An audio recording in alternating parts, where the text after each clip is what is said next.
Hello and good Sunday morning to you. Dr. Bob here. Hope you're all having a good day today.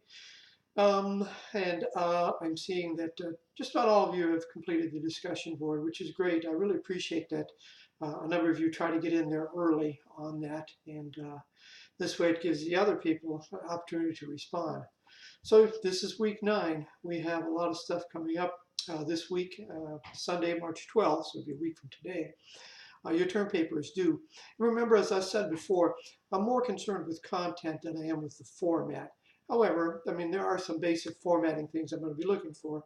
Uh, if you're using in-text citations to support a statement or an argument you're making, did you cite it and did you include it in your reference section? So yeah, those kind of things I'll be looking for. And like I say, the content, are you answering the question? Are you defining the terms that I'm looking for? That sort of thing. Or at least explaining them, I should say. Okay, so that's our term paper. A final exam is not that far away.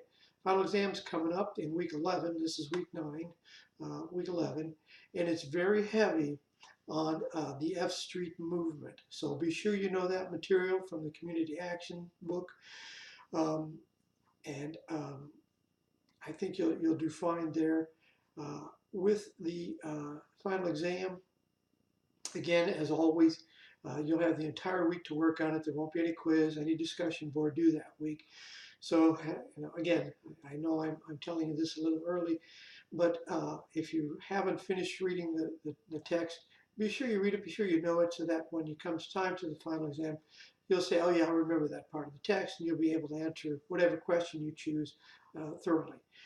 Last and not least, you probably wondering what I'm doing dressed on a Sunday morning. No, I'm not going to church. I'm actually going to a 95th birthday party, so I thought, oh, what the heck, get a little dressed up for the event.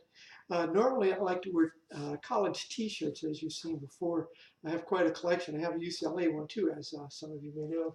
One thing I saw, and I'll move on this topic of race and ethnicity. I don't know how many of you saw this in the USA Today. I don't know how well you can see it. Try to hold it up there for you, back it up a little bit.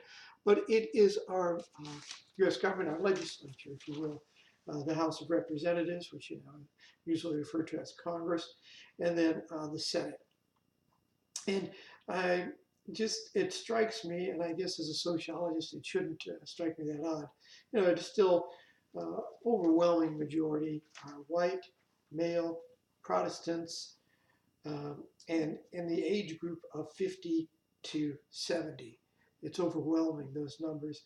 And so, it speaks to, I guess, the larger issue of, when we're talking about conflict theory, right? And you have these powerful groups in society. Well, that's what we're talking about here. You have your two groups, if you will, men and women, and they're competing for wealth and power and status. And we see, as we see in that picture, again, that's what I would call descriptive statistics.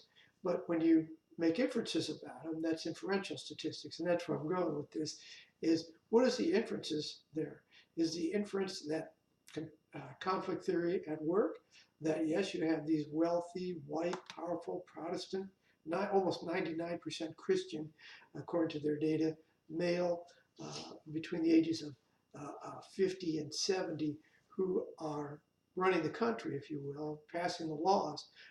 Do those laws favor them? And if we look historically, this is the same group that's been in power for ever in this country. So you have to wonder, right?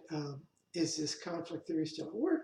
Are women making inroads? Are non-Christians making inroads? Are non-whites making inroads? And yeah, they are making some. And so you have to look too at the long range picture there. Anyway, enough of that. Any questions?